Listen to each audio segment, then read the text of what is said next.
There's Rebecca. All right, it is 7:09. We have a quorum, so we're gonna get started. Good evening, everyone. Welcome to tonight's meeting of the Oakland Mills Community Association Village Board meeting.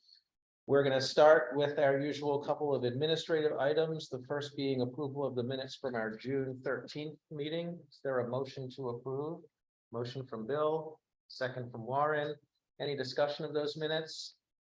All in favor? 1, 2, 3, 4, 0, 0.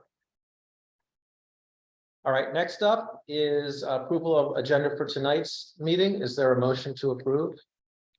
I'll take a motion from Warren. I'll take a second from Bill. Any discussion? I have a discussion item, just real quickly. We made a little mistake. Paul had asked for 15 minutes on BWI. We gave him 10 by accident. So I'm going to propose that we give Paul his 15 minutes and knock 5 minutes off of my rack update because I don't need 15 minutes. And then it also works out the same in the long run. Any objections to that? All right, all in favor of the agenda as amended? 1, 2, 3, 4, 0, 0. We're underway. First up, resident remarks. If anyone in attendance would like to make remarks, you have up to 3 minutes to make remarks. And just raise your hand on Zoom or in the room. All right, we have one. Let me get my handy dandy timer going. All right, ready when you are. Okay, I'm Janine Andrews. I live in Emerson Hill, and I am coming tonight to request that you all partner with part of the OMLT, Oakland Local Leadership Team, to bring a movie night to the community.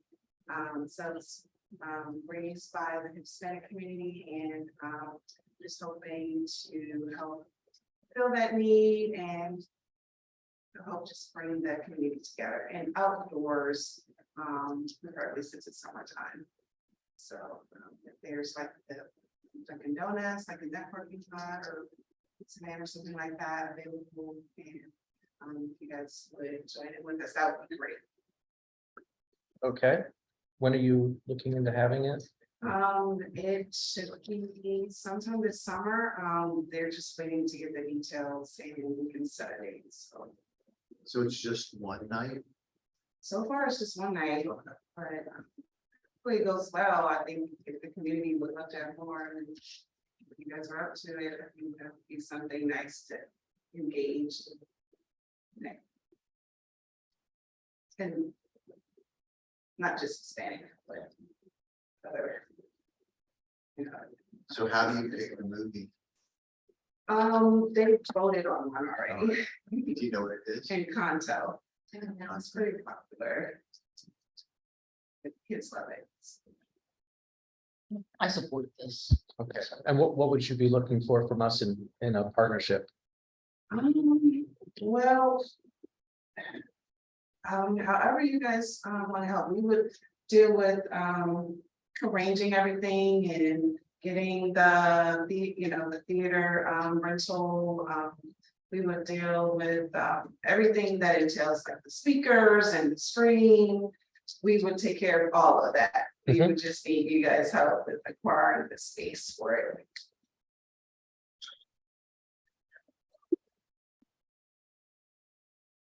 Okay. So we don't own any of this space. We manage this building along with neighborhood centers. The buildings themselves, and then especially the lots, belong to Columbia Association. So we could probably, work with making the connection. I'm kind of looking to Brigida here, making the connection with Columbia Association if you're looking to use, the lot across. Yes. I call it across the street, but basically the lot where the police trailer is a CA lot. We talked a little bit about this earlier. I mean, the only caution I'll offer is one of the schools tried to do something on that lot once and thought, well, maybe if the village board helps us out, CA will be a little more amenable or, maybe waive some, requirements or something, and they didn't. So I don't necessarily know that it'll make the path any easier, but we can try. I'll work with them too, though. Okay. Try to navigate that. Okay. Ken, real Mhm. quick, what are our guidelines for co-sponsoring with different organizations? Do we have requirements that they have to be a 501c3, or other kind of requirements like that? Well, we're not making any kind of a financial contribution, but I think we already are. I think we already do define the local leadership team as one of our community partners, Okay. I believe. I'd have to look, but I'm pretty sure we do that. Basically everything with OM in it, right? Oakland Mills United, Oakland Mills Yes, local yes, leadership right. team, Oakland Mills Online. I think they're all our community partners. If there were any kind of financial transaction, yes, they have to be a tax exempt C3 organization. But if we're just helping make the connections and maybe promote it, then that's not as big a concern because there's no transaction. Okay, and thought is one requirement CA might have is liability insurance coverage for the event. I think if you guys partner with them, Bill, I think that they fall under the village's liability. It depends. It's all very tricky because when we don't manage it, it doesn't necessarily, I mean, we can figure that out, but we just have to figure out those logistics. Right. Because if we're just co-sponsoring to help CA go through and do it, my guess is CA is going to have requirements. And one of my guess would be event insurance, liability insurance for the event to cover everything there. In case somebody would get hurt. That'd be one guess as to what they might require. And that will mean some money. Thank you. I appreciate you all. Sure. You have Brigida's contact. Well, I know you have Karen's, but you also have Brigida's contact information. Okay. There's a card on the table over there. You can take one of those. Yeah. Thanks for coming tonight, Janine. All right. Thank you. And it sounds like a great event. I hope we can do something. Okay, great. Thank you. And Conto's a great movie. Now I'm editorializing. Kids love it. So you can Yeah. count on John. He will be there. I have a screen that I string up on my garage door. So worst comes to worst, we'll just gather everyone in my driveway. And, yeah. You said that to someone from the OMLLT. She's already written that down and it will happen.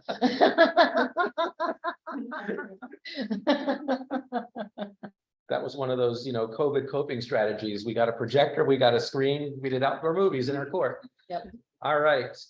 Anyone else for resident remarks? I don't think anyone's on the screen. All right, then we'll go to new business, and fresh on his return from the land down under is our BWI roundtable liaison, Paul Berchinsky. Paul, take it away. You're on. Thank you very much, Jonathan. Because you've got some new board members, I think just a little history on the BWI roundtable. That was established way back in 2017, and I've either been a member or an alternate ever since then. And that was established because the FAA and BWI in their wisdom changed the flight paths to where they were vectored, and now we have the great interstate highway in the sky that is now called NextGen, which comes directly over our village center because there's a waypoint right at Lake Kittamuquindi. So we are subjected to all the noise coming from runway 28 because 70% of the departures are off of that runway and they go right over Howard County and this area. So in any event, we've been negatively impacted.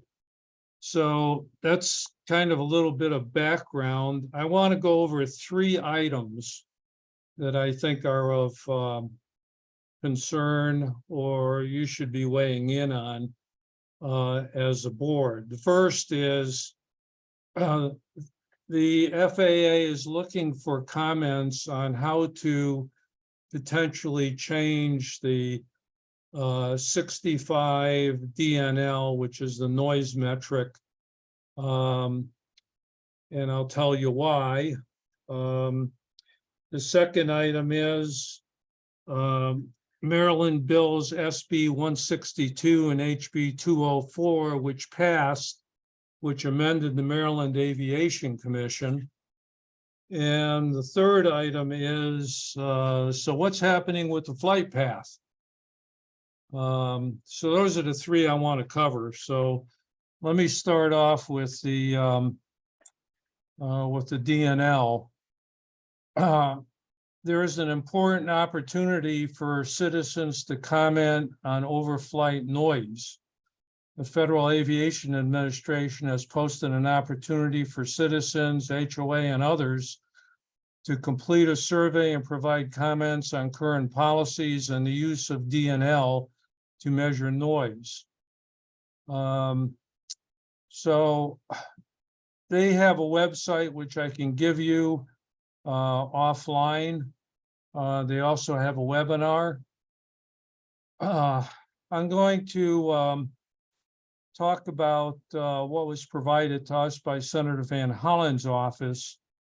On Monday, May the 1st, the Federal Aviation Administration published in the Federal Register requests for comments seeking public input on 4 key considerations of its civil aviation noise policy. The FAA is asking the public for input regarding how the FAA analyzes, explains, and presents publicly changes in aircraft noise. There is a 90-day comment period during which the public can share their input by submitting a written comment to docket FAA-2023-0855. Comment window will close on Monday, July the 31st. Now, the current DNL requiring mitigation is 65, and this was set way back in the 1970s by the FAA. So what's now happened? The request for comments builds on a response to public feedback in the FAA's January 13th, 2021 Federal Register notice. The BWI Roundtable commented into that particular docket. This notice provided an overview of the FAA's noise research portfolio and sought input to assist the FAA in assessing how resources should be directed to better understanding and managing the factors underlying concerns from aircraft noise exposure. The resounding theme of comments filed in response to the notice requested that the FAA begin the process of updating the noise policies rather than wait for the outcomes of ongoing research. I believe there was something like 2,000 comments into that docket. I mean, it was huge.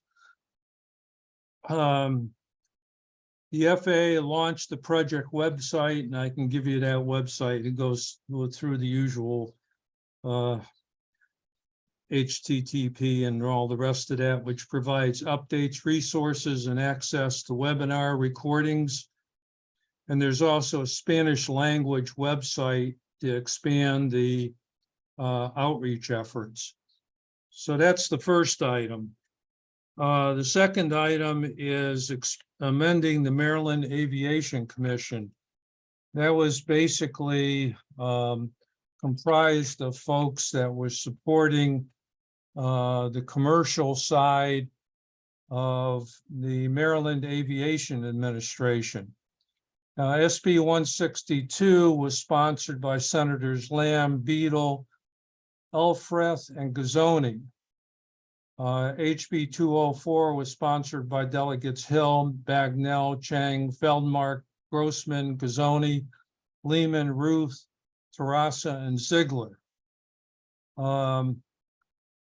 You can find the enroll bill on the website. for legislation. Now, the synopsis of the bill is the following. This legislation will modify the requirements of the established Maryland Aviation Commission to assess and mitigate negative impacts of aviation traffic at BWI Marshall. The legislation will require the commission to establish policies based on accepted scientific research on creating and maintaining healthy and livable communities. Consider information and advice from community stakeholders. The law will require that 4 of the total 12 appointed by the Maryland Aviation Commission to be from Howard County and Anne Arundel County, appointed by state representatives. 2 get appointed from Howard County, 2 from Anne Arundel County. Now, to date, there was a resolution that was passed unanimously by the BWI Roundtable endorsing 3 candidates for the Maryland Aviation Commission. One is Jesse Chancellor, who lives in Howard County, Mary Reese, who lives in Anne Arundel County, and the third one is Drew Roth, who lives in Howard County. That is moving along. Now, all these appointees have to be appointed by the governor. These are suggestions to the governor, and then there's a whole vetting process that needs to take place in order to get appointed.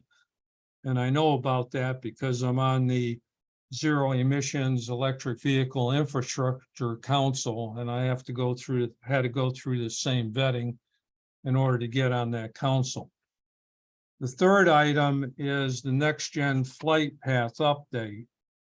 Now, we've been trying since 2017 to get some changes to the performance-based navigation. So we've had meetings with the FAA and MAA representatives to establish new flight procedures for departures and arrivals. After many hours of review and input from the BWI Roundtable Technical Committee, the proposal for departures is expected to be implemented in June of 2024. Now, sounds like a long time, and it has been. I mean, we're talking about basically 7 years going through the FAA's process. BWI Roundtable members are the only civilian group to be able to visit and meet with FAA engineers to suggest and influence changes to next-gen flight paths. The new flight procedures will create 2 flight paths from runway 28, the east-west runway, and runway R15 that both affect Howard County.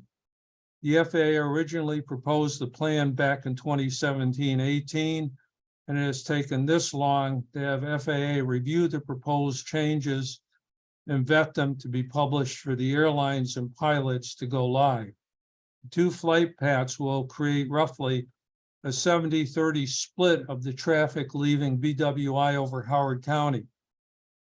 There is also a change in the flight procedure waypoints to adjust traffic to follow a path representative of the pre-2015-2016 next-gen implementation.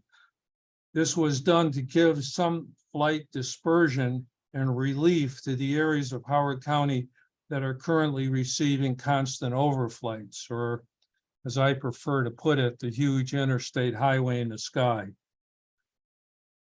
So to get more information on that particular dispersion, you can go to the BWI community website, and all of the presentations are there. Now, the upshot of this is the following. If you want to propose any changes to the DNL, then comments need to be made into the docket. I'm sure Jonathan's pretty familiar with this because he works for the IRS and he's probably done dockets before. I've done them when I was working for the feds. I have commented into the docket when they were looking at the EV charging infrastructure along highways that was recently inaugurated over the last year. Now, what I can do is I've got some thoughts on what should be done for changing the 65 DNL. I'd be more than willing to put together my thoughts, and you can suitably change them, adopt them, or whatever from the board. This problem is not going to go away. I had a noise monitor put on my front lawn a couple of years back, and the DNL in my front yard is 55. Now, the European Union has reduced its DNL from 65 to 55. That now requires mitigation. And in some cases, they're banning flights at night. The problem with the DNL metric is, hang on a second, Alexa, stop. The problem with the DNL metric is it's an average over a 24-hour period, and it's quote unquote a representative day of the 365 days that aircraft go out of BWI. So you're talking about averages upon averages. And my conversation with the environmental guys with the FAA is that there has never been any, they do a lot of modeling, but they've never verified the modeling by actually taking direct measurements in order to make sure that those models are accurate. So therein lie a whole host of issues. So I'd be happy to take any questions. It's a lot to absorb, but there's a lot that's been going on.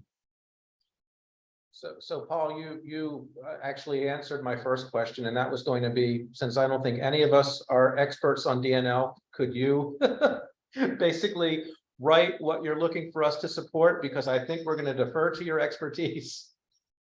Okay, thank you very much. I will put that together for you.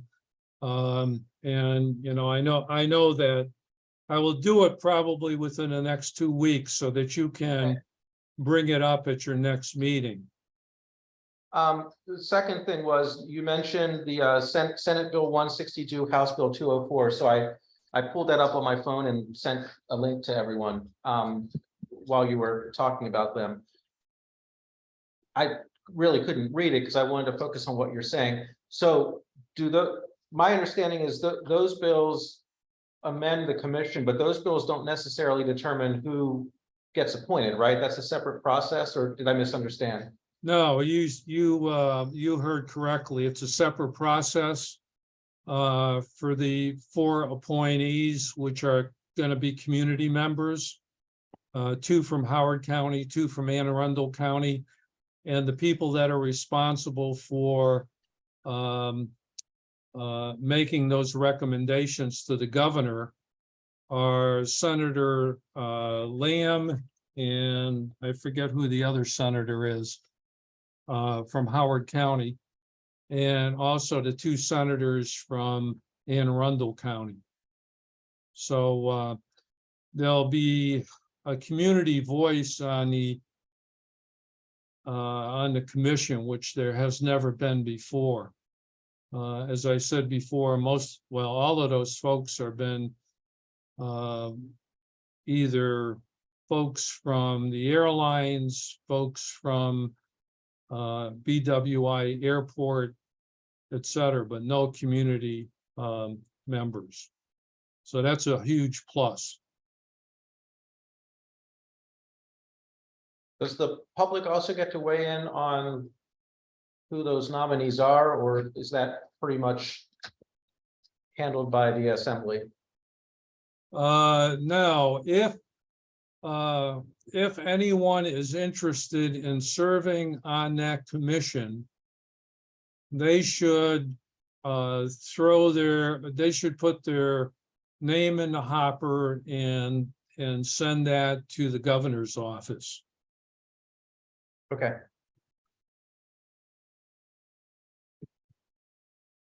All right, any other questions? Mine were all kind of just procedural stuff, so we know how we move forward if we move forward. None? All right. Thank you very much, Paul. Yeah, if you could send your recommendation on item 1. Like I said, while you were talking, I sent a link to the bills for item 2, but any other information you have, the FAA website, link you were talking about, if you could just send that. It's fine if you just send it to Brigitte and me. We'll make sure we distribute to everyone else. That'll all be helpful. Okay, thank you very much. I'm off to my All right. next meeting. Welcome back. Okay, take care. Good seeing all of you. Good seeing you. Thank you. Okay. All right, so next, I kind of introduced this in the architecture report at the last meeting and said there would be an update. The reason I don't need all the time is the primary thing we're working on right now is an update to the exterior alteration application form. And we're not quite to the point where we have something to show everyone. Brigitta's been working on it, Mike's been working on it, the RAC needs to have some time to look at it. So we don't have that for you yet tonight. However, one thing that Brigitte and I feel we should do on this form, and the RAC really wanted the board to weigh in, if it has any thoughts either way, is right now the form requests at least 2 signatures from, what is the exact language, affected or nearby? I forget the exact language it uses, but basically 2 resident, you have the form? I want to get it right. Surrounding resident signatures indicating awareness and not representing approval or disapproval of the alteration. So a resident does not have a right of veto over an alteration, right? They can come to a RAC meeting.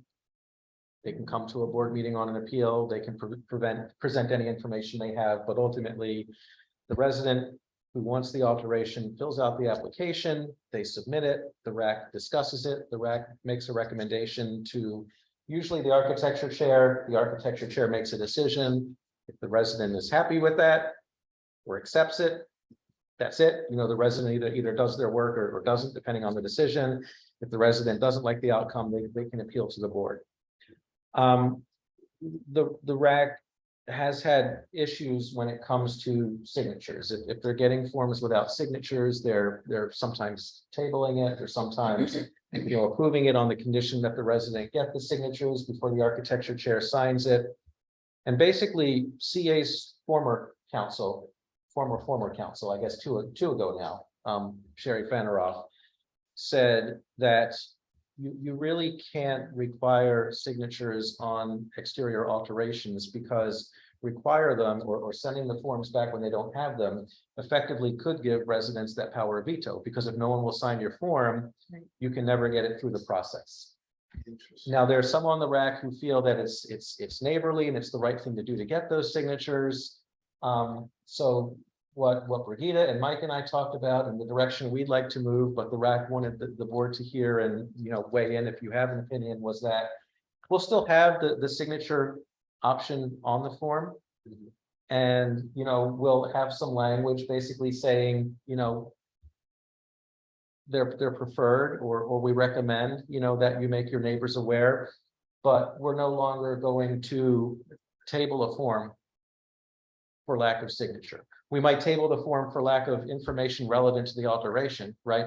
If they don't tell us the materials or the color, then we have to table it until they get the information to us. But we're not going to table it if it's an otherwise complete form and they just didn't get neighbor signatures, because again, the neighbors can't have the power of veto over the alteration. The only people with the power of veto are the architecture board, the architecture chair, or the board on appeal if the resident appeals. So that's sort of the one thing where they wanted feedback before we even proceed all the way down presenting the new form, because that would be the rest of the changes to the form are really cleaning it up, making it more user friendly, kind of separating the instructions from the parts you fill out and separating the office use stuff from the parts the resident has to fill out. So hopefully we get better quality applications, with less confusion over what do I need to do? But that was really going to be the change to what is the current process based on the way the form is written today. I like that change. I think that's a good change. Because I think a lot of people think that they have to get the signatures, Mhm. their neighbors have to agree, so I think that's a good change. I mean, it does say on the form that it doesn't say that that you have to be in favor of it. It's just a signature. Right. My problem with it is that I can see a person would just do something that they knew their neighbor didn't want to do, and they just didn't tell them about it, so they wouldn't be able to have, and you're not gonna, most people don't follow the rack Mhm. that closely, so they would probably not know about it until it actually happened. Mhm. And I think that's my concern with this, that somebody would deliberately not do it, Deliberately not get, not tell their neighbor. tell their neighbor about something, some change that they were making, like, I don't know, some kind of fence or something, or. It's possible. We talked about that, and I guess my counterpoint to that was, if I wanted to do something to my property, it just says surrounding residents. right, you don't have. to- I'd go to my two closest friends in the neighborhood. No, I get that, yeah, that's true. And can you see me? Yeah. Can you hear Yes. me? I totally understand the change, but like Warren just said, totally skipping that part misses out. Like I just, applied and was approved for this new garden bed in my front yard.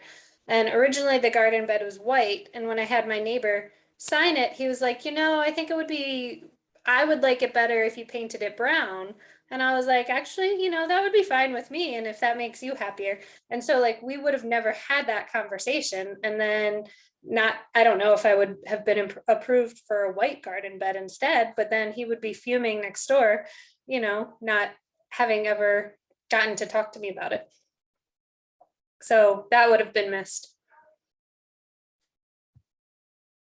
Bill? I suggest that on the form, we remove the signatures altogether. And when we get an application into our office sends out a letter to 5 or 6 very close residents there, saying an application has come in for the following. We just want you to be aware, period. I don't, That's a great idea. I don't know if we had that capability. That would take a lot more work. But could cause other potential legal issues for us, I think. It I mean, we could. do put out the notice of everything that's going on, right? We do, it's always on the Yeah, website. we put the same thing out to everyone. I don't know if legally we could put something special out to certain people, because then, we're gonna have to get into some objective way of defining who is that. Like, let's just take my house. I'm on a 5-house cul-de-sac. If I do something in my backyard, theoretically, only one of the neighbors on my street can see what I've done, but 4 other streets can see it. So I don't know whether that will get us in any kind of legal issue because of omission or something like that. Versus what we do now, where we put it out for everyone who wants to sign up for our listserv or go to our website or look at what's posted on the wall at the other barn. And the idea wasn't to not let your neighbors know, or to like not be neighborly. That was not the intention at all. The intention was, it seemed like it was in some way an obstacle for some people who were applying. And so therefore making it a recommendation as opposed to a requirement seemed like a fair way to go for those people who maybe it is a little more difficult. I mean, there's always unique situations. So it wasn't to dissuade anybody. It was simply to make it a little more all around user friendly and not hold up applications that perhaps there may be some difficulty. I think that was the Yeah, overall because I mean, basically, right, we can't deny an application for lack of signatures. So basically, we were delaying things for something we can't require, which, you know, for a lot of things may not be a big issue, but you know, if you have a quote, or if you're, you know, going for like, you know, the CA Rain Garden Fund or something, and there's a timeline to get the funds and they're going to run out, and you're being tabled, you know, because these signatures that we can't require aren't there, then, you know, that could cause problems, that could cost residents opportunities over something that we can't require of them. So what's the wording that you're going to have on it? So that's what I'm currently working on the application. And I've looked at other villages, what they have, to see like maybe what proper wording is. So I've, like Jonathan said, I have sent like a first draft and people have commented, and then the idea was to present it for the entire board to look at prior to. Okay, the reason I ask is because several people said it's a neighborly thing to do. I think maybe saying something like Put that. the word neighborly in, yeah. What might be, you know, a persuasive way to get people to. And that was a It's a- suggestion, yeah, that's one of the suggestions that I had, yeah. Well, that's a good discussion. Thank you. Yeah, I mean, I agree. I mean, and that's where I said I thought it should say something like recommended, encourage, something like that, or, you know, we encourage you to be neighborly and let Right. your neighbors know what's happening. You know, they can sign here to let us know they know, something like that. We just can't require it. And since we can't require it, it makes it very difficult when we, like I said, when the RAC starts tabling applications, because once they table them, they don't even get to the AC chair. Right? So even though the AC chair makes the decision based in part upon the recommendation from the RAC. But if it never gets through to the AC chair because it's tabled, then the decision gets delayed.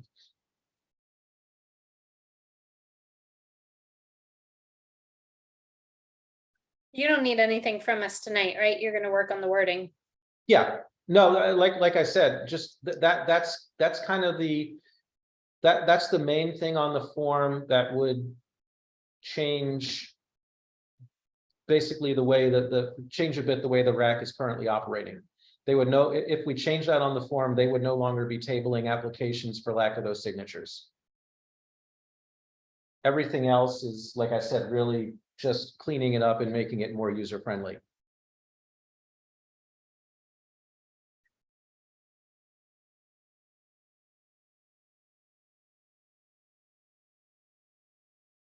Rebecca, are you talking to us? No, sorry, yelling to the kids in the other room. Oh, okay. You look like you had a really important thought to share, and I'm thinking, oh, we can't hear it. It was, your teeth better be brushed before you're on your tablet. Well, that is a very important thought to share. All right, any questions for me on any other RAC related updates? Or architecture updates? I say, what is RAC or RAC? Resident Architecture Committee. Oh, So if you own a residential property in Oakland Mills, and if you decide you want to make some alteration that changes the look, like you want to replace your old brown door with a new 6-panel white door or something like that, you would fill out the application, and then it would get scheduled for the Resident Architecture Committee. They would look at the application. You could, you know, come to the meeting and speak, or some people don't come and the RAC just looks at it without the resident there.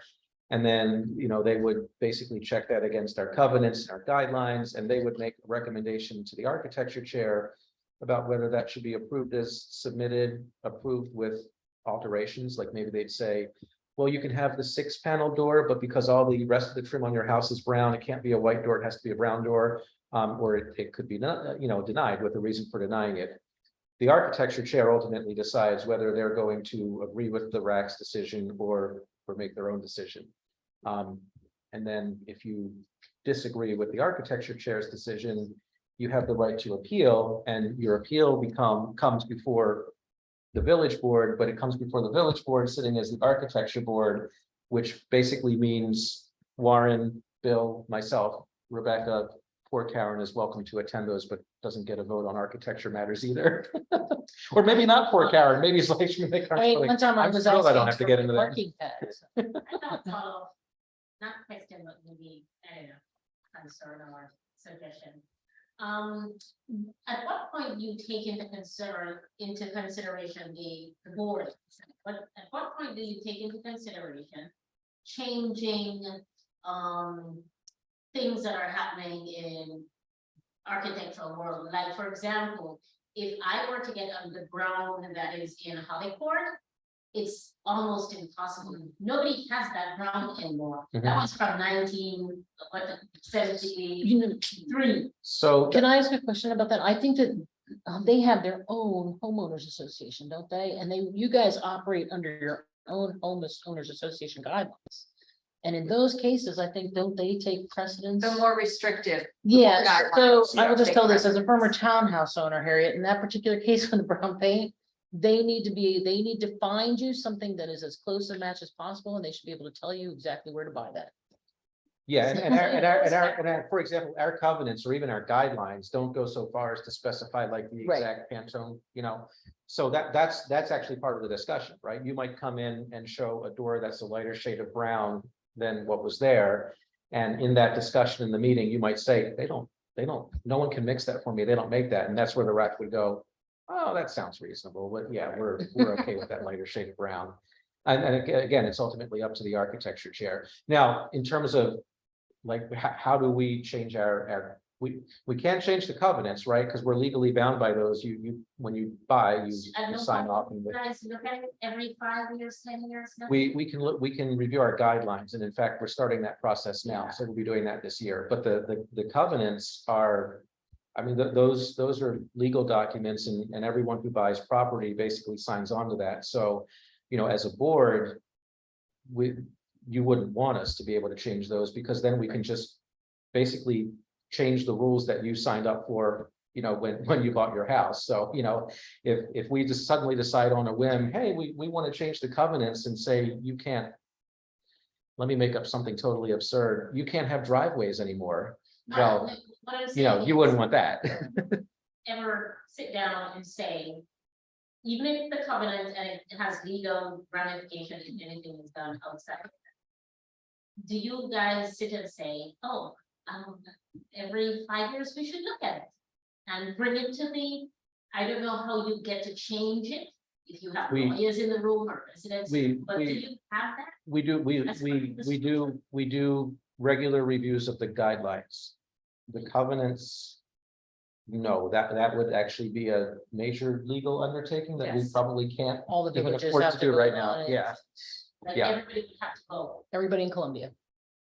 Not specifically for the Oakland Mills, but even to, Jonathan, keep me honest here, but I think even if like there's these specific covenants for Oakland Mills, I think you need like 2/3 of the residents or something. You- It's you need a super, Yeah, the you super need- majority of all residents, I yeah. don't think 2/3 of the residents came out to Yeah. vote. In the last.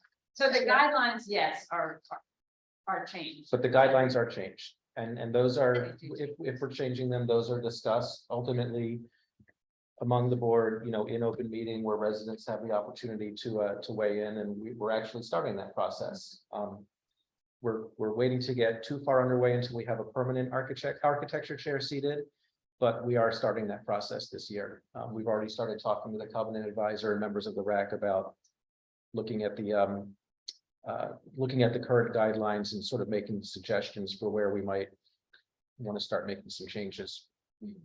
And honestly, the guidelines are where most of the rules that people have issues and that things that change. The covenants are much more basic.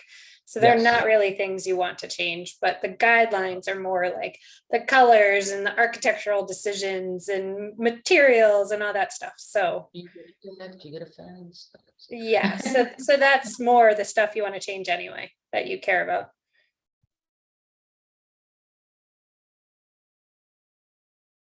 All right, any other questions on architecture matters? Okay. The other item of new business, Oakland Mills High School, Middle School Campus New Start Time Discussion. I guess that's me. So the Education Committee met tonight and talked about that. As you may know, the Board of Education voted to change school start times in the interest of making high schools start later. Because there's a lot of scientific evidence that later starts for adolescents are better for their mental health, emotional well-being, performance in school, etc. So for example, Oakland Mills High School, instead of having, and I'm gonna get this wrong, I think it was a 7:20 bell, would have an 8 a.m. bell. However, kind of the directive was it had to be as close to budget neutral as possible. Which meant that making the high school start times later didn't necessarily mean making corresponding adjustments to all the other school start times. So right now, Oakland Mills High and Oakland Mills Middle, for transportation purposes, are being treated as a campus, even though they have separate entrances on Kilimanjaro Road, separated by the Antaron community. They connect around back, so they're considered a campus. That can be a good thing for stuff like, capital expenditures, things like that, not necessarily a good thing for transportation. So I was meeting with the principal of the high school a couple of weeks ago, actually on another matter, and we just started kind of chatting about that. And he said, Oakland Mills High School is supposed to hold about 1,400 kids. It's going to go over that. It's getting pretty crowded. It's also soon going to get an expansion. It'll have an addition. The walk areas for high schools and middle schools have also expanded, which means kids that currently through this school year got bus service, some of them will no longer get bus service. And because they're on the outer fringes of the new walk area, it's also probably unlikely they're going to walk, because as the parent of someone who's going to be a junior in high school, I know getting any adolescent to walk at that time of the morning, Their legs don't work. it's virtually impossible because their legs don't work. Their legs work fine for the athletic practice after school. They just don't work to get them to. So, the anticipation is, for better or worse, probably for worse, there are going to be more cars on the road just because of the expanded walk zones. Add to that the population of Oakland Mills High School has already grown because of redistricting, and probably will continue to if it gets an expansion. Add to that we're about to build a new Oakland Mills Middle School that will be larger, which means more people will be going there. And if those two schools are starting at the same time, we're going to have a lot of people coming into Kilimanjaro Road. And there are only two ways to get on Kilimanjaro Road, Oakland Mills Road or Stevens Forest Road. To get their kids to school at the same time, or in the case of the high school, some of these kids are obviously driving themselves. The juniors and seniors could be driving themselves. And, Kilimanjaro Road, of course, is basically a 2-lane residential road, right? The only thing non-residential on Kilimanjaro Road are those two schools. Everything else is driveways and the private lots for the townhome communities. So as it stands now, especially on a bad weather day, if you've been on Kilimanjaro Road, when it's time for everyone to arrive at high school, it's backed up to the intersection at Stevens Forest. And it's backed up onto and beyond Oakland Mills Road, because most of the Oakland Mills High attendance area sits to the east of the school itself. The Oakland Mills High School sits on the western edge of its attendance area, because the western edge of its attendance area is 29. So basically you can see the western edge almost when you're standing on the school grounds. The eastern edge is the county line. So that's a lot coming in, from the 175 corridor down Tamar Road, across to Oakland Mills Road. These are all 2-lane roads and down Kilimanjaro. So what the education committee suggested and is recommending, and this, this is new business, so we can bring it back as old business, is that on behalf of the community, and for the safety of the kids trying to get to school, as well as for the well-being of the community, the people who live along these corridors and might want to be able to get out of their house in the morning, that we weigh in with the school system and the Board of Education and say, stagger the start times on that campus as much as you can. And as much as you can under the current policy they adopted is only like 10 minutes. So it would basically be, do not start Oakland Mills High and Oakland Mills Middle at exactly 8. Start Oakland Mills High at 8. start Oakland Mills Middle at 8:10 to at least give, some separation so everyone is not converging at once. And my recommendation would be to do it in that order. Do Oakland Mills High first and then Oakland Mills Middle, because usually the rush is to get there on time. And with Oakland Mills High being the much bigger school, let the bigger rush come in early and then disperse and then have the smaller one versus, have people coming into the middle school and then, meet the rush of the people coming to the high school just as they're trying to get out of the middle school after the middle school drop off. So that was basically the subject of the education committee meeting today.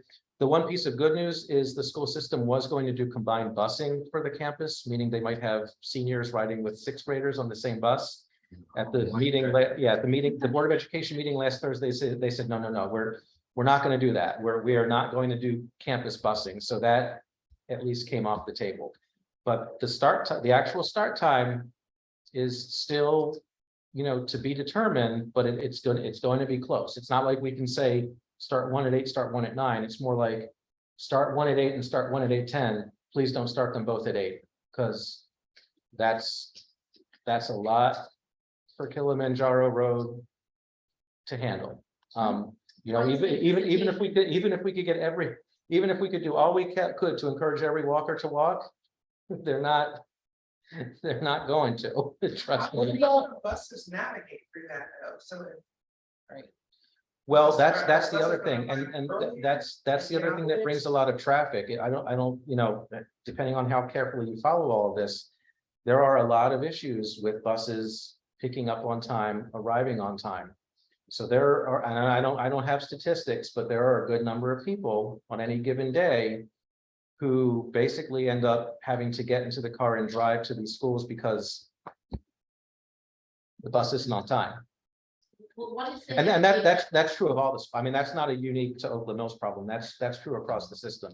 The transportation budget is woefully underfunded. What's the hesitation with combining the?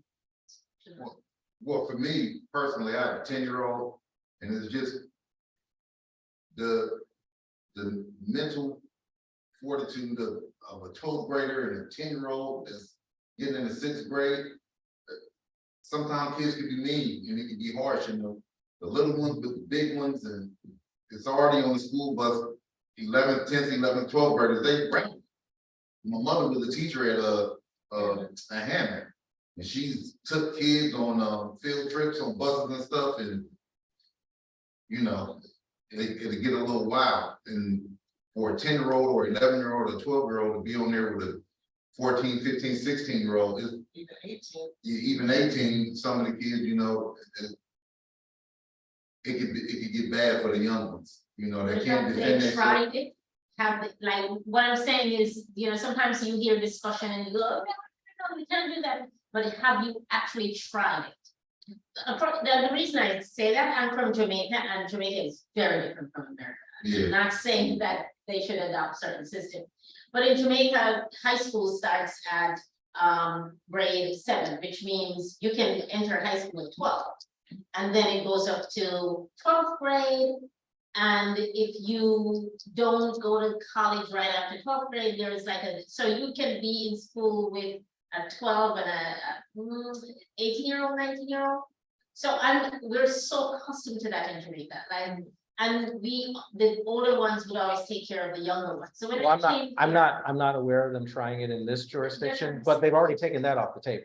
Yeah. So that's not happening. They're going to have the separate buses. So the main thing now is, when are they going to start these schools? And the issue is never gonna get better. So the issue is that they wanted the high schoolers to go later, and then they decreased the bus service. So these are the two, this is actually to make it difficult. Yeah. Eric, did the education committee discuss at all alternative drop-off spots? I'll get to that in a second. Okay. Yes. Rebecca, did you have a question? Real quick. First of all, I can't see the residents, so, but the lady who just spoke, there is so much research about different mixed ages working together so much better than single ages. And I'm thinking about a group of middle schoolers with more mature high schoolers might actually behave better than you think they would.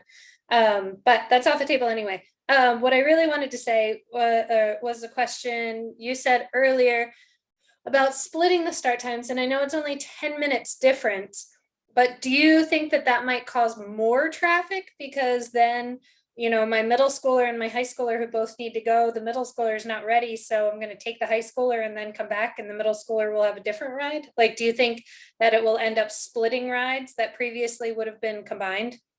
So I did think about that. And I think because the most they have is that 10-minute range, Mhm. probably not. Yeah. Because you can't get back to get that other kid in the 10 minutes between it. So basically what it would do is if you have one at both schools, it would give you time to drop off one and then the other along Kilimanjaro Road and get out of the area. That's if you true, happen to have yeah. one at both schools.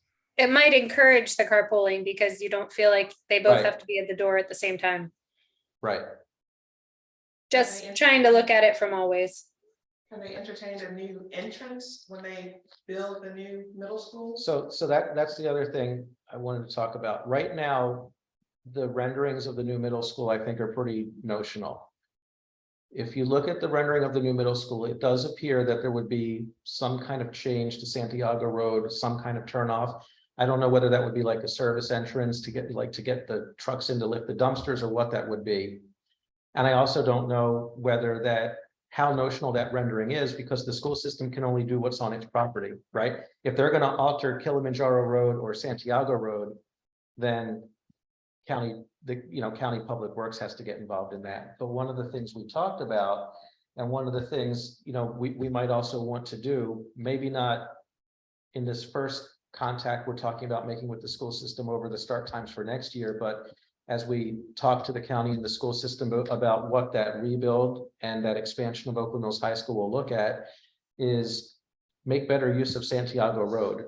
Because right now, basically, Santiago Road exists to serve as the connection between Thunderhill and Stevens Forest that we should have had all along, but they didn't build the village center that way for some reason, right? Thunderhill dead ends, Stevens Forest goes by the village center, never do they meet. Santiago connects the two. And other than serving as one of the entrances to the interfaith center, so it has another entrance, as well as the entrance to the professional center, it really doesn't serve another purpose now. There is a sidewalk off of Santiago Road that leads right to the middle school.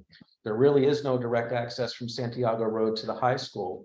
So if something could be done with Santiago Road, especially as they're putting the money into building the new middle school, which will actually be closer to Santiago Road, because it's going to be on the west side of the property and set back more from Kilimanjaro to accommodate parking and bus loops and still leave a new field between the two schools, then that could be a longer term solution.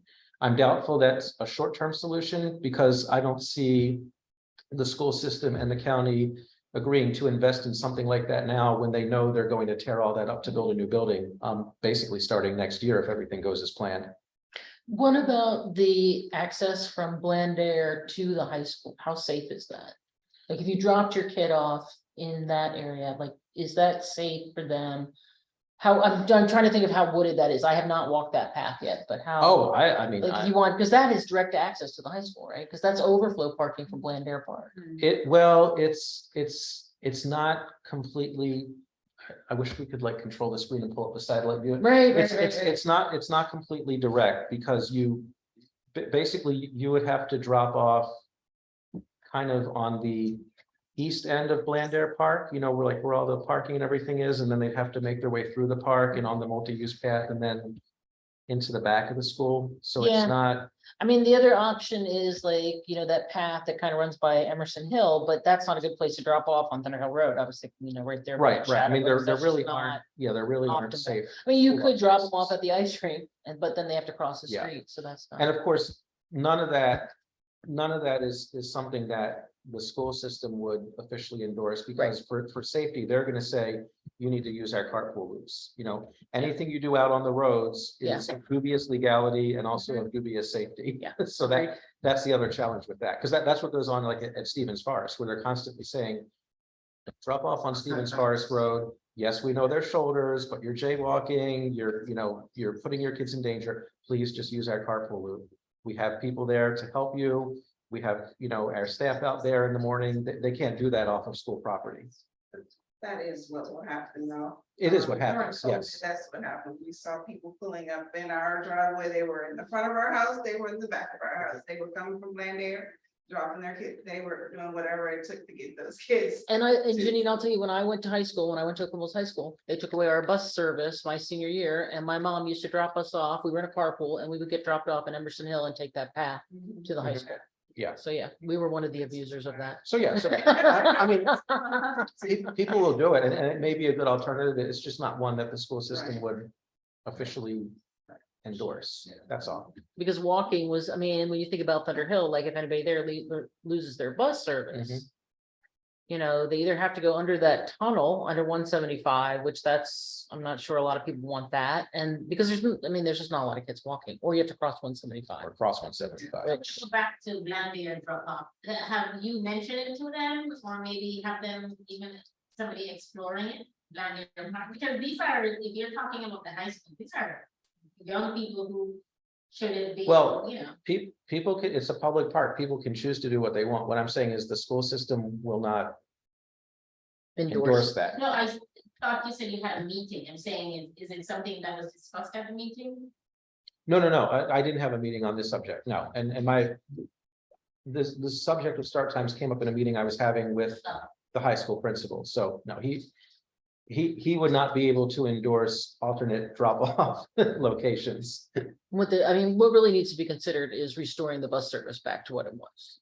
That's Right, and they don't fund it at the level it needs to be, right, yes. In fact, they basically cut that by expanding the walk areas.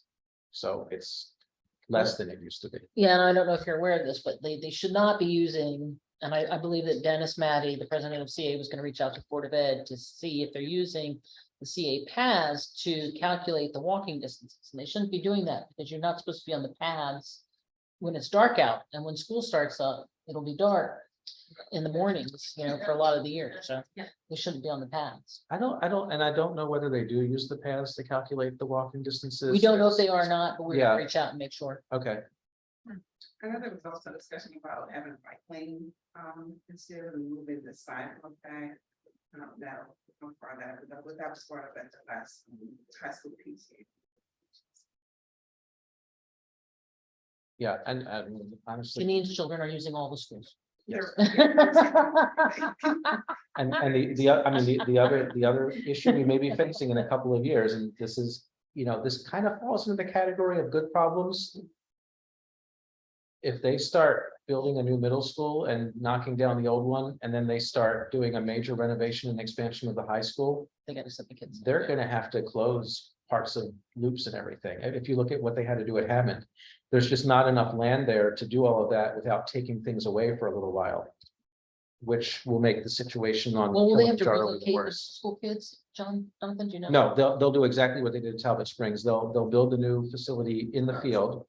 And then probably over a summer, when the new facility is ready, they'll knock down the old one and Okay, restore the field there. okay. But while they're in the process of doing that, like, I don't know how often you went by Talbot Springs during construction, but there were swaths of Talbot Springs land, including, some, I guess, parking areas or loop areas that had to be closed off for Right. construction equipment and material and, and just to keep it safe, to keep the kids separated from the construction. And, for the high school, I guess Hammond is the best example of what might happen in Oakland Mills, where they basically had to close the front loop at Hammond. Yeah. In order to have the equipment and material and everything to do the work they were doing on the school while the school is open. And remember, a big chunk of Hammond's renovation and expansion happened during COVID when they weren't using the building for school. But anyway, now I'm taking us a few years down the road for next year. And For you next year, took back, the buildings are as they are, but. and the you start took times back are all still that to be time you determined. gave to Paul. What was that? You just took back all that time you gave to Paul because you said you didn't need that much time. You don't get to complain about me tonight. You were late. Bam. So, think about that, give me your thoughts over the next couple of weeks. I'll bring it back as old business. Like I said, I think the best thing we can draft up now would be, please, put them 10 minutes apart.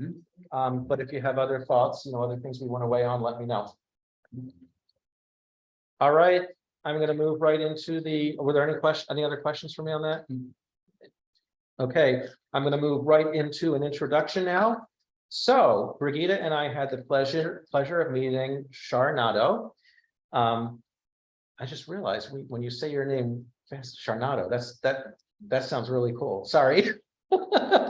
Just, people crossing over with shark. Yeah, Sharknado. Yeah. Sharknado, I love it. That was the first time it occurred to me. So Shar did. Mine was tornado. Shar did send us, and she's here with her husband. Obviously, he and I work out together. So. Jonathan hands him a towel. You're sweating. For those who cannot see, because the camera is turned on us, just look at me and then picture the opposite of me. So Shar did send a letter of interest about the board vacancy. So as a first step, Brigitte and I met with her, was that about a week and a half ago? I think it was maybe the night after our last board meeting. And we kind of went through what a seat on the board means, how we operate, all that fun stuff. Shar had very good questions for us. We also obviously talked a bit about what the role of the architecture chair is and what our role is as an architecture committee, the RAC, some of that fun stuff we were talking about last night.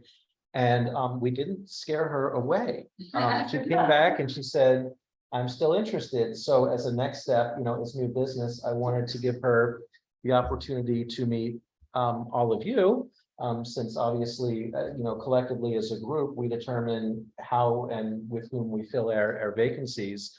So like I said, I wanted to do, just the quick introduction to why Shar is here, and then give Shar some time. What is the position? Another member, we have vacancies on our board, so we need at least a 5th member of our board. So Shar could potentially be that 5th member and could also potentially take over from me, because I've been acting as the architecture chair, but we don't have a permanently elected architecture chair right now. So I wanted to have Shar come in and introduce herself to all of you, and then leave a few minutes if you wanted to ask her any questions. And then if we follow our normal process, at the next board meeting, we could bring a nomination back as old business and potentially vote on adding her as a new member of our board. So let me turn it over to you to say a hello and give an introduction of yourself to the board. Well, I'm Sharnato. My husband and I relocated to Howard County in the Columbia area in 2014 from the Bay Area, California. He took a job here, and so I followed right after. So I've been here. We moved in the Thunder Hill neighborhood this past October. We purchased a property there, so we've been there a little shy of a year. So we're almost there. I have been working at Howard Community College. I've been there for 7.5 years now. I work in the foundation office, so I'm responsible for raising funds for scholarships and programs for students there. And so, just trying to get out and meet more people in the community, and really trying to connect. I know we were renting before in Town Center, and once we decided on purchasing a home here in Thunder Hill, I just always wanted to be connected more with the neighbors, with the community, kind of, bring things that I can offer. I always like to, be a part of groups and volunteer for things like that. And, I'm really big on youth education. I have a 10-year-old who will be attending Oakland Mills Middle in the fall, so we're excited about that, and not so much. But right now he came from my district, so he was at running joint in Wall Lake, so he's losing all his friends there, but You'll still see them at game time. I'm gonna keep his head up. So yeah, we're excited about that. And yeah, that's pretty much me in a nutshell. So do you work with Missy Matty? I think she does. Okay, yeah. We're the same office. Okay, very nice. Yeah. I'm sorry. I said, welcome to Oakland. Oh, thank you. You should join the LLT. We have. Well done, Harriet. We have the Oakland Mills local leadership team, which Jenny and I are part of, and so that's how we come here and we know all the meetings because we interact with Karen and other board members. And so what we do is especially when we say you have an interest in, which is for the young people. So we have our meetings sometimes in the youth and teen and youth center right next door. And so the LLT is perfect. You know, if you recruit her away from us, we're not gonna be partners anymore. I want to make that very clear. Get in line, get in line. Yeah. You're in line behind the village right now. I'm kidding. As a board and as a parent, this would be lovely. Just as long as you understand it, we have referred. Yeah. I wasn't lying. I wasn't lying when I said we have fun at these meetings, right? And then, You can say you bring value. Bill? Char, read your letter, read it twice. My opinion, excellent letter, and in my opinion, based on that letter alone, you have my vote next meeting. Thank you. I appreciate that. That wasn't a question. I was raising my hand, to make the statement. All right, any other questions or statements? Not a question, just a statement. Welcome to Thunder Hill, Shar. Warren and I are both on Patriot Lane, so we're just on the other side of the pond from you. Getting outnumbered. Yep. Char, I Thunder can't Hill vote, but takes I support over. Char because the more people from Thunder Hill on the board, I think the better. Sorry, Rebecca. That's all. The end. All right, another statement. We're Yep, friendly- just a statement. Hey, All we're right. not really that choosy. I don't think it's a secret. Lauren, it's up to you to do the grilling. I'm trying to do a big grill. What's your favorite restaurant in Oakland Mills? Favorite restaurant in Oak, I don't know if it's necessarily Oakland Mills, but Tino's, is that? Oh, I yeah. think that's more long. It's Oakland Mills adjacent. Like, It counts. Yeah, It's just down. it's close. Yeah, that's a nice place.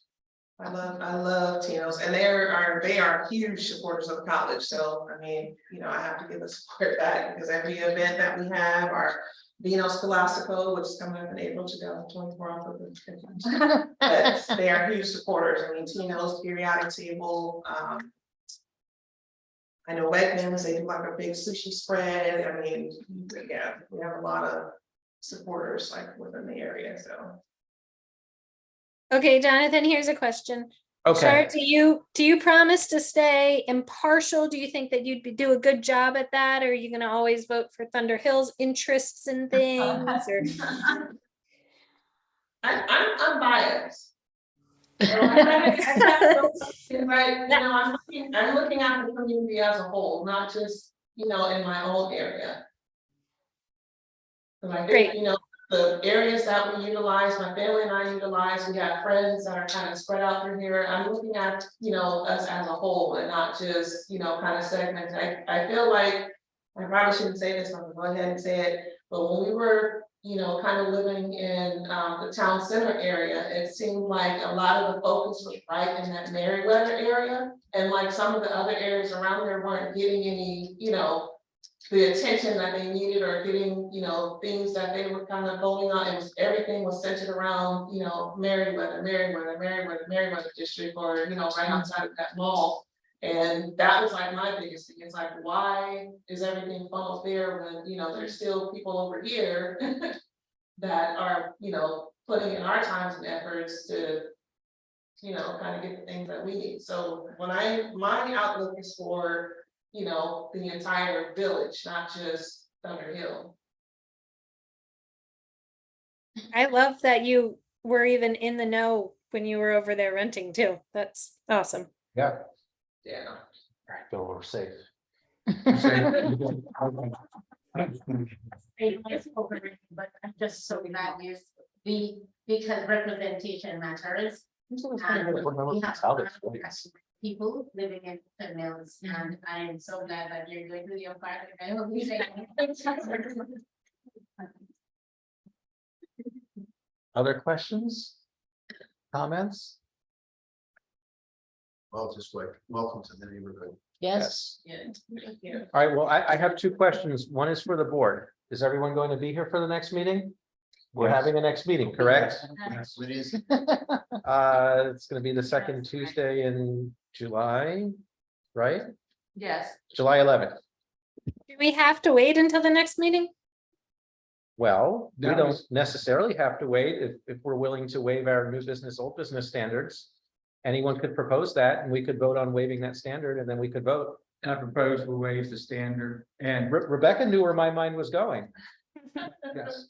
I And- second Bill's motion. And we have discussed the open seat often.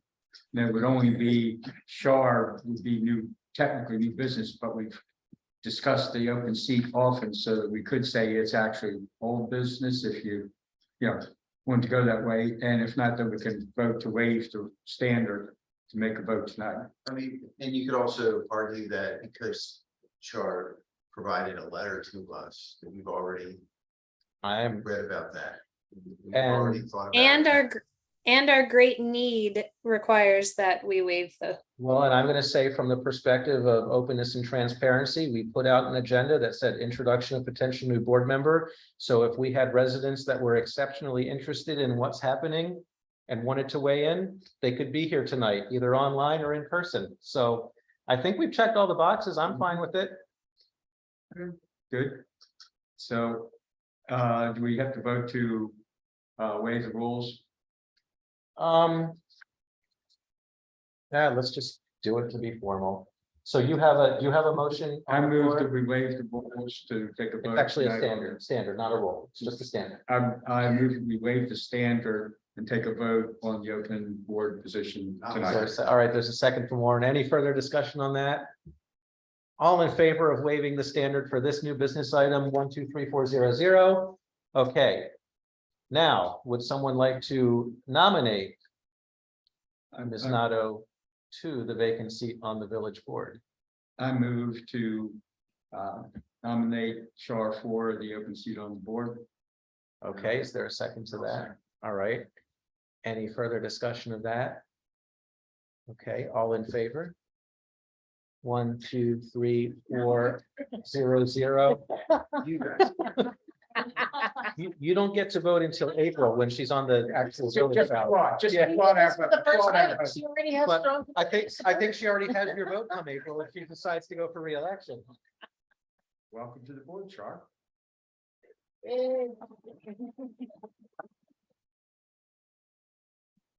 So at the next meeting, you know, the first thing I'm gonna do. I'm gonna nominate you for architecture chair. We'll work together and, like we said, once we get acclimated and I get my feet wet. We will do it, I'm yeah. here. We're not gonna throw you, we're not gonna throw you right into the deep end. and if, I know you work every day, but if you would like to set up a time to come in and get some more information, meet people in the office, whatever, certainly just email me or give me a call. I am unfortunately out next week on vacation. That's unfortunate. Are you? Well, it's unfortunate that I won't be here. It's fortunate for I me. mean, we can cancel that. It's unfortunate. And, but needless to say, we can work out a time. Okay. So. let me know your schedule. Telework Monday and Fridays. Okay, So I can carve out some time in the schedule on those 2 days and kind of swing by and then. okay, great. Yep. Sounds Let me good. know, I can come by on a Friday too. Okay. Yeah. Sounds good. Char, thanks for volunteering. Yeah. Congratulations. Thank you. Thank you. You wanna come up and take a seat? You can use Oh, you're on Rebecca's the board spot. now. You're on the board now. You're first on the board. You are officially on the Yeah, board, take a so. seat. Yeah. You can wait till next time, but you're welcome to come up now if you want. Yeah.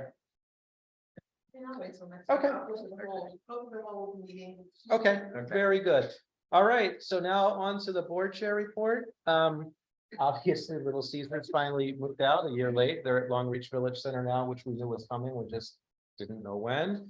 The El Gran Sabor, the Salvadoran place, they are, I mean, they are still planning on moving in. They're just going through all the health department permitting and stuff like that, but Klein has assured us they are coming soon, just not as soon as we thought. But like I said in that email, I guess if it took a year for Little Caesars to leave, maybe the trade-off is it takes them a year to come in. So I was wondering about that. Do you think that's a health department issue? You think it was? That's what Klein has told us, that they're waiting for all their various permits to But start also moving for, everything. Little Caesars. No, my understanding of Little Caesars is they couldn't come to an agreement with the owner of that building, so they went elsewhere. I think the owner wanted Well, why would it more. take them a year? I don't know why that took so long, I was but wondering if that was a health department issue. no, I don't think so. I heard it was a landlord tenant not coming to, You mean over at Long Ridge? no, here. Here. They couldn't come to an agreement on a new lease with the landlord here. That's why they So left. maybe they, I don't know, maybe they had the option to extend another year so that they could get the new Maybe space. they I don't know. I don't know why it took them so long, but they did not intend to stay open here. They just couldn't come to an agreement on that building again. I have a question for the board. Has the open lot behind, right across from Little Caesar, I guess, ever bothered anybody? It looked like it used to be maybe a gas station. Oh, I was just gonna give an update on that. Oh. Yes, so, well, I mean, everyone here knows that the planning board, the planning board did approve a recommendation to the zoning board that they move forward with construction of a 7-Eleven convenience store. And service station, not service station, pumps. gas station, thank you, gas pumps. And car wash on that site. So, the zoning board has to take action. I haven't seen anything scheduled for the zoning board yet. But, once it gets approval, the plan, as we understand it, is the property would change hands from the current owner to the group that's going to develop the 7-Eleven, and then they would break ground. One thing that I didn't even get a chance to tell Brigida was, as I was coming home from Talbot Springs Elementary yesterday, because we stopped by to see Nancy Thompson, which I'll fill you in later. I was driving by there and there was a car parked, up on the asphalt on the lot. And a guy appeared to be walking around with like the long scrolls of blueprints. So I guess, he, had something to do with, the planning for, when that property starts to get developed. So it is a coming soon. It's just, there's a rather lengthy process. So because this is a minor development within a village center, it has to go through a process with the village board before it even gets to the county. So that was done about a year and a half ago. It's been with the county since, going through processes to amend the site development plan, and then to get a final development plan in front of the planning board with the recommendation for approval, and now it will be onto the zoning board. And once they do their thing, and I don't anticipate there will be any problems, since it had the village board support, it has the planning board support, they'll be able to really get started on the construction of that lot.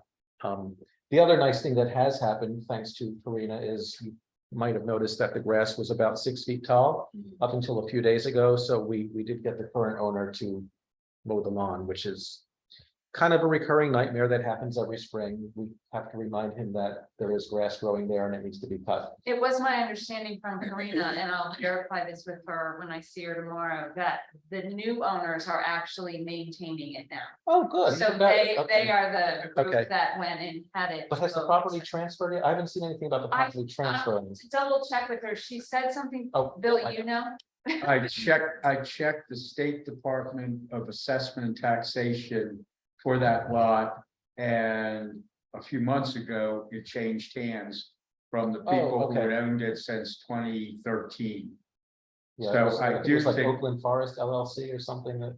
Yes. Yes, Okay. there's a new owner within the last few months, and my Okay. guess is that owner is the one who will develop it. Yeah. Yeah, okay, good. All right, because I'd actually emailed the attorney for the owner, like right around the time of the planning board meeting, but I didn't hear back on what the status was. Thank you. Mhm. I should have just thought to just look at the public records, Why would I think for myself?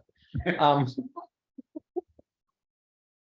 so, So that's all I have from a board chair report perspective, and I'm gonna kick it over to Karen for a Columbia Council report. So last Thursday was a normal, not a normal, regular voting board meeting, but before the board meeting started, we had residents speak out, and one of the things that I had pushed for was an extended resident speak out. I want to make sure residents are getting more and more opportunities to come in front of the board and give feedback. And so we put a extended resident speak out there to come and talk about downtown Columbia, because it followed the Greg Fitchett presentation from 2 weeks prior, where he talked about the entire downtown area and what was being developed, what was already there, and the future development. So I thought it might be a nice idea to hear from the residents. Only a few people signed up for that. I mean, I know that here in this village, we talked about it a lot, but I'm not sure that it went out in the other villages the way it should have. But the board is going to continue to work on finding ways to include residents. I mean, our tot lot pilot is starting, which I think for Oakland Mills is really good, but we need to find more and more ways for the rest of Columbia to come in and make sure they're notified and have things like that. So we'll continue to work on those things. And then the board took up some votes around the new ethics policy or code of conduct policy. And there's also, it had been proposed, there's an enforcement piece of the ethics policy, which the board, there was a lot of discussion in the working session in the 2 weeks prior to that, and that there seemed to be that there were a lot of built-in conflicts of interest with the way the panel was set up. So what we've done is we know that there needs to be a lot more discussion on how we would enforce the ethics policy. And so that item has been tabled to allow for more discussion at a later time. However, we voted for the new policy contingent on the ethics panel also being approved. So we need to work on that second piece. So in the meantime, we're all working under the ethics policy that we signed on the first day that we started as board members. So there is an active policy. But that's kind of where we are with that. I personally would like to see the way that it was proposed. I personally would like to see, again, more involvement from residents. I would like to see maybe a panel made up of residents. So we'll bring all those ideas to the table. And then I would just remind people that on July 27th, WSSI is coming to present about the stream restoration that they've been engaged to perform. And then the board is really off for the month of August. So there's not much happening in those 4 weeks. Any questions? Don't get any ideas about August around here.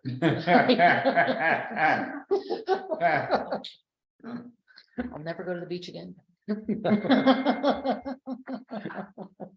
Thank you, Karen. You're welcome. Rikita? So I did put together a report that was included in the meeting packet, but just to highlight some things that Amy has been working furiously on putting together our festival performers, and she has this new guy that I'm not going to say his name yet, but it's a new children's performer that we've never had. So she's gone into some new avenues, so it's nice, always nice to have like a new idea, new brain and planning things. So it's exciting. And also she's put together a lively arts program for the 2 to 5 year olds for the fall and spring of next year. Our Stevens, well, we're having a pool party in August. It will be at Stevens Forest Pool. And tickets are free. They'll be available on Eventbrite. We just have to have tickets so we can kind of control how many people as far as for the lifeguards, et cetera, and how much food to get. But she's added a lot to that again this year. And our next Jazz in the Mills concert is September 17th. It's an evening with David Cole in the blues, and the tickets are on sale both on Eventbrite as well as here at the other barn. And our Prepare for Success school supplies drive, which it baffles my mind that we start this now, but it only makes sense. And Ashley has kind of taken the lead on that and is pushing some stuff out with information, but our bin will be here beginning July 5th. So we'll be sharing all that with the community. Jonathan had mentioned that yesterday, Amy and I did go over to Talbot Springs with our nice little farewell poem plaque for Miss Nancy Thompson and a bouquet of flowers. And we got to say goodbye. This is her last week. And she was very appreciative and gave us all hugs. And we shared some funny stories. And then we got to meet the new principal, Leslie Harmon, who is very excited to work with the community. So it was very nice to go over there. We had a staff board picnic this past Saturday, which was great. Almost everybody was able to attend. It's the first annual, but hopefully it will become an every year event. It was awesome. We had a wonderful time and everybody got to meet some people. Maybe they knew their name, but not their face, etc. So it was great. You did a really good job, Brigida. Oh, thank you. You and Ashley can take all the credit at all. It was a joint effort. So It's thank nice you. meeting Bill. Sure. you guys- And a lot of people have taken advantage of our cul-de-sac and block party reimbursement program. Some people who have done it in years past. My goal is once out of everybody, like in a few weeks, maybe when I come back, is to go around and see all the different plantings and take pictures so we can see kind of what the community has done with that cul-de-sac money that we've given out. And the other barn will be open on Monday. A lot of places are not, but we are open. We will be closed on Tuesday, just for Tuesday, just for reference. But yeah, that's about it. All right, any questions for Brigida? All right, committee reports. Architecture, really the only thing I have from architecture that hasn't been spoken about will be covered in the closed session at the end. Karen, you can stay for those. You don't have to when it's an architecture closed session, just to let you know. Shar, since you are officially on the board, you could stay as well if you want to. And what we'll do is we'll just ask everyone else to, kind of go out to the waiting area. We don't have any business after that, so, if you want to go But home, I you're not do going to have- miss anything. I do have, I think it's a question or concern, but I noticed that oftentimes when I go to meetings and hear chair speak or HOA, chair or president speak, they speak a lot about doing things for the children and making sure the children is okay and everything about the children, but I've never seen anybody like consider the children's voices. For example, a board like this, do you ever consider having the high school student government represent maybe Oakland Mills High School students? And I just feel like adults don't do enough to bring the youth voices in, and that's just an observation. And this board don't have, every time I go somewhere, I notice it, but I'm just saying this board doesn't seem to have that as well. Go ahead. I was gonna say, we did, for years, we did. As a matter of fact, when I started here, we had a teen representative. And unfortunately, we would put out solicitation for people to come and, it kind of go through a similar process, and unfortunately, we would just But not you get gotta it. give them something, service hours, Oh, they got We do. service. Oh, we do. Absolutely. We've done service hours for Columbia Cleanup Day. In fact, the last Columbia Cleanup Day we did. The class of 25. Yes, class of 2025 SGA actually organized it and ran it. We were basically the adult chaperones for that. We also partner with Oakland Mills United, which is a student-run advocacy organization Okay, out of the high school. I apologize. Yes, and we do our best, like to get the high school and everything renovated. We actually went into the high school and helped organize the students to speak out at the Board of Education and stuff. Volunteer, as well. Yes, we But get yes, they volunteers. often. No, that's a good help question, the Harriet. Spurs, Yes. National Honor Society and other organizations. And at our, we gave credit hours and had volunteers at our Christmas in the courtyard We set up did. too. Yeah, so yeah, we do try, yeah. Well, but like Regina said, what we don't have is we don't have a student member of the village board anymore, but we make sure to try to engage them in other ways. We're accommodating together. I just want to share my. Yeah, Janine, do you have a handout from last night or no? It's okay if you don't. That's okay. All right, so that'll be architecture. Education I already covered in the new business. Warren, anything public space?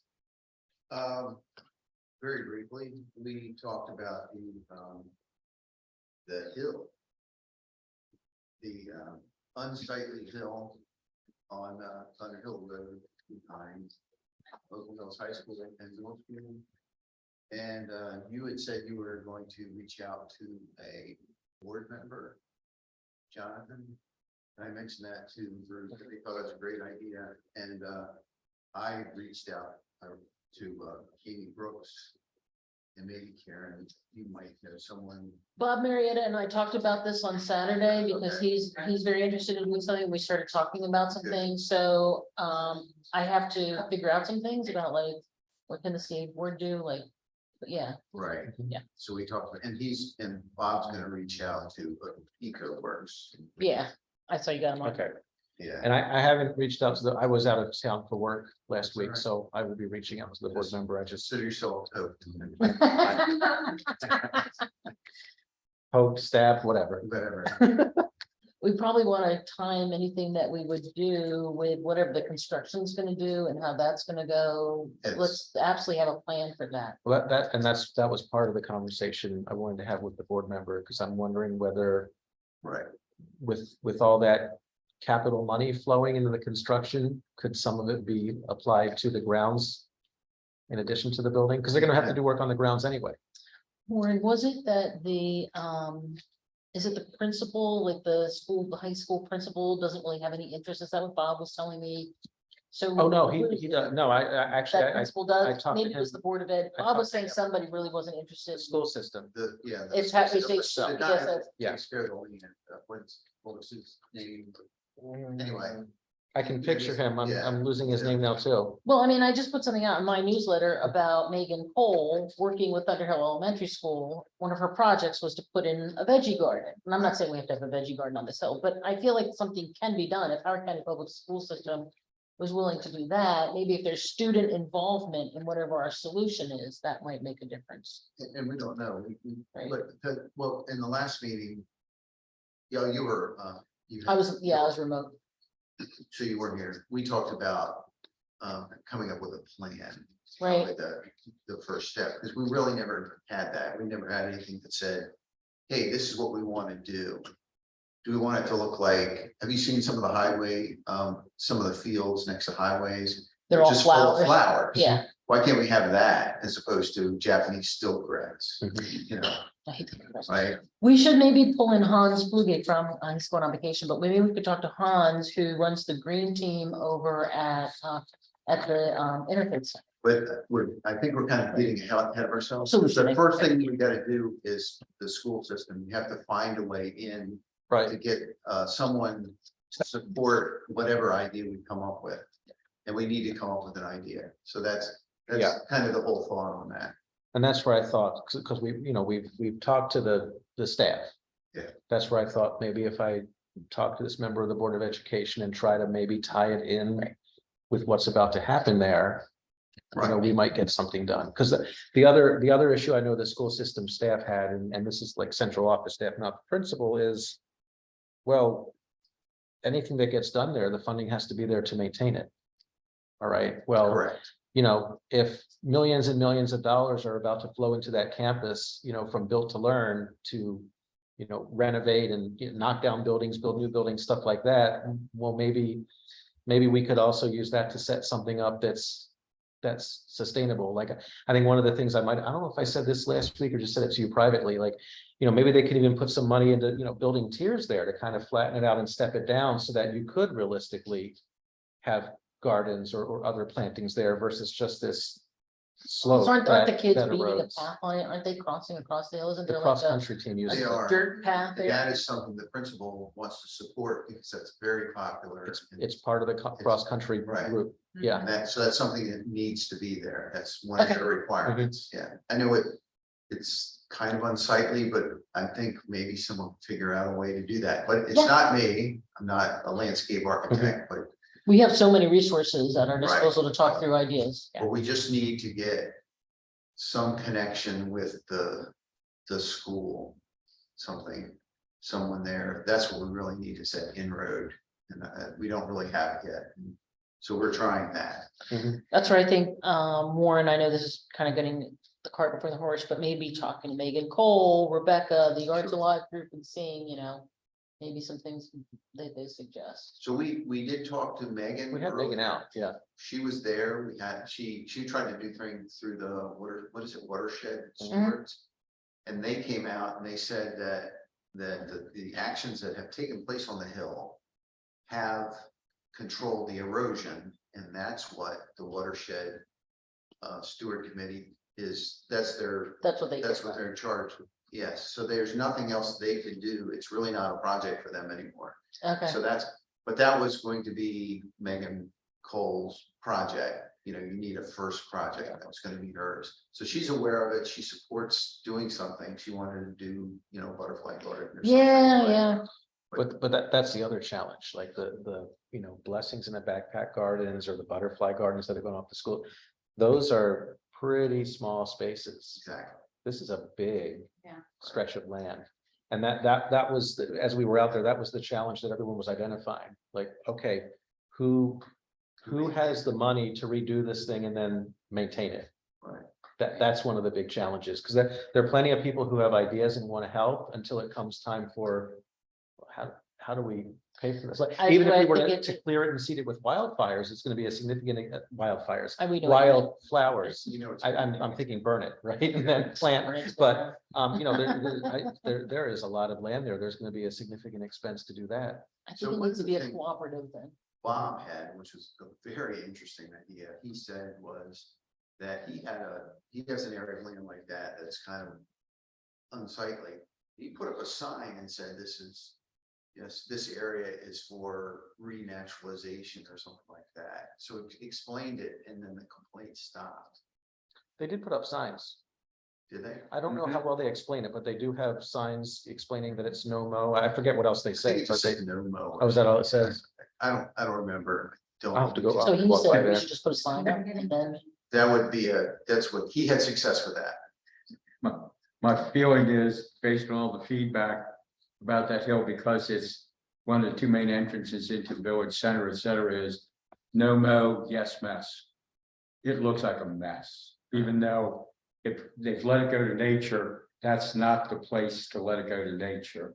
You need something that looks really good.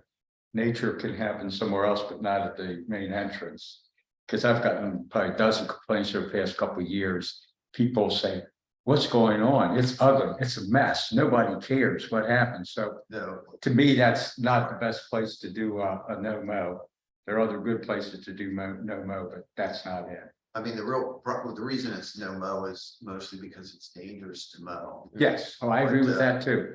But, and I don't, you know, I'm a vegetable gardener. I'm not this kind of a gardener. And, Right. so I'm not an expert on this, but, I think the answer is to try to find someone who is but the first step is to get the school on board, and maybe Mhm. that's through the principal, or maybe that's through Board of It's, Education. yeah, it's really the school system. I mean, the principal at the high school has tried to help, you know, he gets it.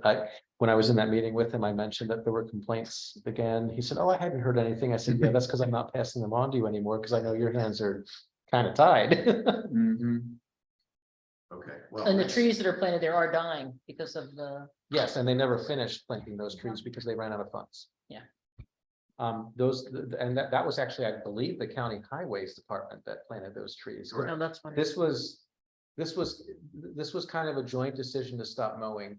The school system feels it's dangerous to mow on that, Mhm. the steep side of that hill, which it is. It The is. county didn't like the runoff coming down onto their sidewalk on the Thunder Hill Road. Right. So what's the solution that fixes both those problems? Just stop. And the watershed Yeah. steward people agreed with that. Yeah. So that's, but it is unsightly, and we're trying to address it, but.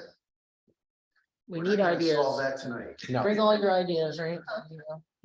So the All other right. thing, next topic is, the July 4th Bike Cocoa Corral that will take place from 3 o'clock to 10. That's the official times. I'll be there before then. If you want to ride your bike there, we're hoping that people will take advantage of the 100+ bikeways in Columbia to ride your bike to a very, very busy event. Yeah. There are thousands of people attend this. I think one year there was 60,000, I forget, which is insane. So the fastest way to get to the lakefront on the 4th of July is by bicycle. It's the most reliable way and it's the fastest way. So we're providing bike parking, free bike parking for people, and we will supervise your bike, and we hope as many people as possible can do that. So They put something out in the county executives newsletter. They About did. that, yeah. And then this Friday, Rebecca is going to speak at, going to mention this as well in a news conference. Unfortunately, I've got to be out of town. I'd be on that as well. I think everything is also, the Association has a very comprehensive website now about everything July 4th, which includes all the information on the bikes. Right, and it'll tell you if you want to ride your bike from Wild Lake, you just punch it in and it tells you how to get to where you need to go. And it's pretty slick. Yep. So that's nice. CA, the open space people have been so supportive. It's really been great. That's good. And if anyone wants to volunteer, go to bikecoco.org. And it's under the resources and bike corrals, and you can volunteer if you want to. We still have room for a few more people. And you'll get a Bike Coco shirt. And it's a lot of fun. We also talked about the Stevens Forest traffic circle, and basically we went round and round, had a great discussion, but I don't think there's I see what you any, did there. what's that? You went round and round. Yes, we did. Yes. And it was like being on Stevens Forest traffic circle. Yeah. No, it's as Bob, I guess Bob's really looked into it a lot. The circle is as small as you can make a circle and be legal. And it's just not visible. You can't put anything in it because of the size. And that's the restriction that the traffic engineers are saying. And that's why we can't put anything on there. One of the things we suggested is one of the, the things that's in front of Ace Hardware, the balloon that goes up and down.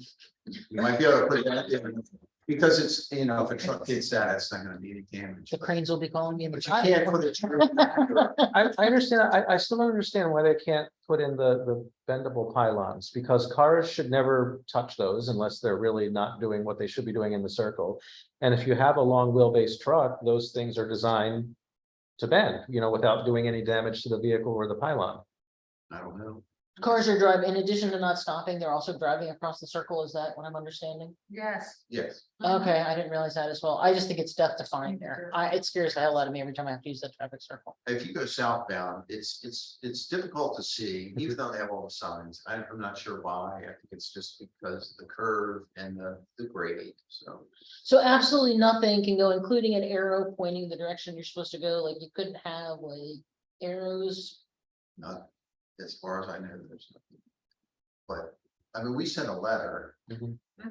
We haven't got, we sent a couple letters, and we've just gotten crickets. We haven't really got any response. I would like to see a speed hump on Stevens Forest Road. That's my opinion. That's just to slow people down before they even enter that traffic circle. And that might work. I forget the different classifications of roads, but Stevens Forest is classified so that it doesn't qualify for the speed hump. Yeah. Right, it is yes, I forget it too. Yeah. Something corridor, some kind of. It's Well, traffic sign in the middle of the circle. can't put anything in the middle. Oh, you can't. Can't put anything in the circle. Okay. The problem So is, there's places in DC that are like that, but there is a traffic sign right in the middle. So when you're coming at it, you can't go through it because the traffic sign is right there, so you're forced to get to the roundabout. sure, have you driven that traffic circle yet? Do you know which one we're talking about? So when you come off, so if you drive down Stevens Forest Road, past the pool, like you're going to, Snowden, it's Broken Land. Broken Like Land. going towards Broken Land, there's a traffic circle and it encompasses, there's a very tiny court, night something or other, and Farewell's on the other side. And if you're, It's right down from the school that's. yeah, it's just Yeah, past I the know school. that. Yeah, Exactly so what that is. car, it's so small, that traffic circle is so small. Yeah. The cars just come barely, there, when I come off Fairwell, because I try to drive, when I'm coming through the village, I try to drive all the streets just to see what's going on in our village. And when I come off of Fairwell, there have been a couple times where I was pretty sure that car was not stopping coming on Stevens Forest Road. So I think it's scary. So I think something has to be done. I don't even know, like, I wonder, like, well, the problem is that it's all private property, so you can't Mhm. expand the traffic circle. Right. And so, like, my thing would be like, could you even put a light there? Like, there's a light now at the traffic circle when you come off Route 100 and you get onto Snowden, they put a traffic light. Yes. I'm like, that, Which defies the whole. Right. purpose of So, Having a circle. We even asked about not a traffic light, but in some jurisdictions, they have the yield signs with the LEDs that flash. They have, I see them in DC. I think I've seen in Montgomery County. Apparently, we don't. The traffic department really likes to do a lot of, we don't do that here. And sometimes they cite the federal traffic manual, and then it doesn't make sense to me because they're examples of things they say the traffic manual prohibits them from doing in other jurisdictions. And not like old examples that maybe predated, updates to the manual, like, new things. Like, one of the things we even asked about was like if not a flashing yield sign, kind of the flashing orange, that tells you slow down, there's something there. Right. No, we can't do that there either. Everything seems to be a no. Justin, but then you ask, them, what can you do? And then, will they just say nothing? Nothing. We They think define it's, the pro- they think it's fine the way it is. What's that? Are there crosswalks there? Yes. Yes. So the crosswalk, you may be able to do something like a crosswalk. right, we're, Not what is, necessarily the circle, but because they're so close, you may get away with Well, doing the- something, but. Maybe lighting up the crosswalk at least to slow. The crosswalk is interesting. The crosswalk across Stevens Forest is in a Z shape. So it actually starts, well, the whole thing is north of the circle, but it starts farther north, goes across Stevens Forest, comes into the median, goes down, and then comes out the other side of Stevens Forest. Yeah. what if we put in that traffic circle, the speed humps? So that you had like low ground, like you can't put a tree up there, but you could put something into the circle so that maybe you had like a T, a raised T in the middle. Or the bumps, Yeah. like the raised. Yes, those to raised deter bumps. people from driving across the traffic Right. circle, that would stop that. So you have like if they put the Right. raised bumps that are there. See, it's funny. In all the years since it went in, I've only seen Like a one crisscross vehicle bumps. drive just over the circle. What I see more often is just the failure to yield. No, that's the painful part. for Yeah, me. but maybe more people are driving over it than I realize, but I keep hearing that, but I've only ever seen one vehicle drive over I've the never circle. seen it, but I talked to some at the, Well, they have to. That's normal. Yeah, they have to. I mean a car. It's designed so trucks and fire engines can drive over it, because with their wheelbases, they pretty much have to. But, people keep saying, oh, cars are just driving right through it, driving right over it. If you Yeah, design the speed humps on the traffic circle the right way, the fire trucks should still be able to go over them without any issue, because we have speed humps on Thunder Hill. And it Mhm. doesn't prevent the fire trucks from coming down our street, doesn't prevent ambulances. So, in fact, the firehouse came and testified that they were in favor of the speed humps, so I think Jonathan's right, those speed humps on the road. on Stevens Forest are not It's possible, It's yeah. not possible because of the category. It's But- categorized as. Inside the circle, that's technically not. Inside the circle, Karen might be onto maybe. something here. Right. Yeah, that's my design. I don't think that's really the problem. I think the problem is people get out of the school zone where they're going slow, and then they get out of that, they're going downhill. Yeah. They don't see the circle because it's not you can't see it at that point, and so they speed up. Mhm. And then suddenly, Right. What if there it there- is. I wonder if there could be like warning signs before the traffic circle. That's what we really need is like the Are. flash. There With flashing would be good. That's what we said. Why can't there be a flashing sign? There are signs, yeah, but people don't. I'm gonna look, I'm gonna You know, grab that again now. I would say, well, I think a lot of roads are oversigned. I would say Stevens Forest Road is especially oversigned. If you It ever is. go down Stevens Forest and count the number of signs, I there's think no it's way to become- absorb all the information they're throwing at you on I Stevens Forest agree. Road. I think there's so many signs now. There's so much going on. You have crosswalk, you know, at the pool, you have all these things that it's just, you're overstimulated almost. Okay, paint, what about paint? So you can't do speed hump, but what can you do, the yellow Paint, caution paint where they have like magic paint. you know, the slashes through, and then that kind of gives you a warning, like if you're driving and you see that, automatically you know that something's coming up. Remember, so we you were gonna keep sneak up. out and paint the light post fluorescent? Yeah, We talked about that. No, there's. On both sides, you know, coming up and going down, you have like the yellow paint on the road, because that tells you Did we say no to that? something's coming up.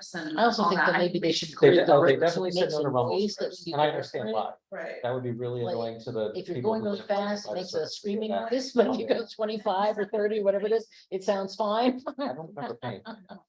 Yeah. I don't, know. We might need to look into paint. I don't remember paint. I don't. Rumble strips were definitely a no, and I do understand why.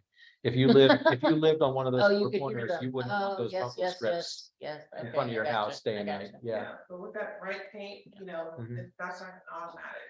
yeah. I don't, to- maybe that that would something's work. gonna slow down because I don't know what's getting ready to happen, so I need to be more alert, you know, versus it's all a black road and I'm just 40, 45. Well, you know, the other thing I want, I think OMCA should invest in a used black and white Crown Victoria.